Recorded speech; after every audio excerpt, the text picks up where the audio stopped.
संयुक्त राष्ट्र की 75वीं वर्षगांठ के ऐतिहासिक अवसर पर भारत के प्रधानमंत्री नरेंद्र मोदी का दिया गया भाषण उनके श्रेष्ठतम और प्रभावी भाषणों में से एक था। पूर्ण विराम।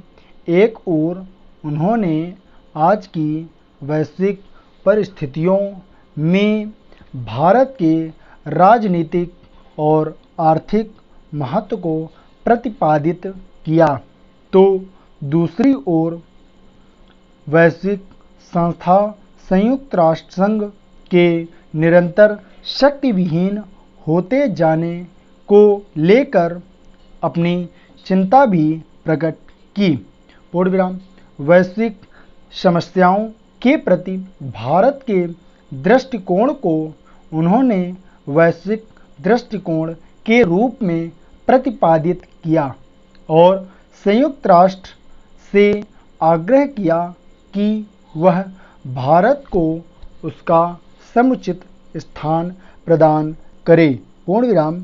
उनके कहने का आशय यही था कि अगर विश्व को विनाशक समस्याओं से निपटना है तो संयुक्त राष्ट्र को प्रभावशाली भूमिका निभानी होगी और यह भूमिका वह तब तक नहीं निभा सकता जब तक भारत जैसे दुनिया के सबसे बड़े संघर्षशील और गतिमान लोकतंत्र को अपने ढांचे के अंदर समुचित स्थान प्रदान नहीं करता। पूर्ण विराम।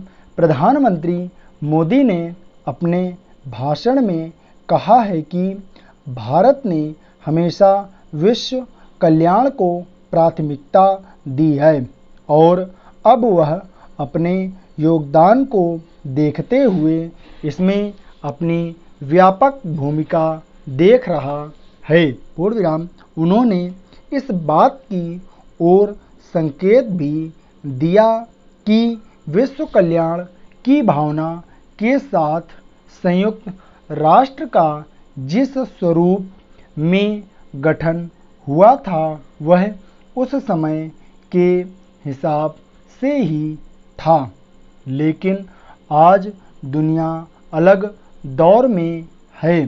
पूर्ण विराम। इसलिए तब की और आज की परिस्थितियों में तुलना भी नहीं की जा सकती।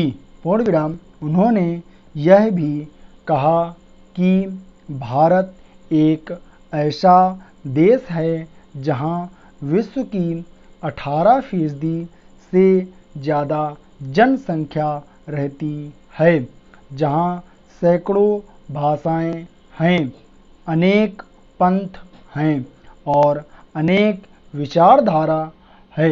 पूर्ण विराम। प्रधानमंत्री मोदी का स्पष्ट संकेत था कि भारत को संयुक्त राष्ट्र सुरक्षा परिषद का स्थायी सदस्य बनाया जाए। पूर्ण विराम। मोदी ने चीन और पाकिस्तान के प्रति परोक्ष संकेत तो दिए, लेकिन प्रत्यक्ष तौर पर पाकिस्तानी प्रधानमंत्री इमरान खान की तर्ज पर एक भी अपशब्द नहीं कहा। पूर्ण विराम। आतंकवाद की जन्मभूमि पाकिस्तान और वैश्विक समस्याओं के प्रति आंखें मूंद कर अपनी समूची शक्ति को अपने भौगोलिक विस्तार पर केंद्रित कर देने वाले चीन के प्रति मोदी ने जो परोक्ष संकेत दिए वे समझ में आने वाले भी थे और वैश्विक शांति की दृष्टि से भी महत्वपूर्ण थे। पूर्ण विराम। कुल मिलाकर मोदी का यह वक्तव्य भारत में तो याद रखा ही जाएगा, संयुक्त राष्ट्र के सदस्य देश भी इसे विस्मृत नहीं कर पाएंगे। स्टॉप।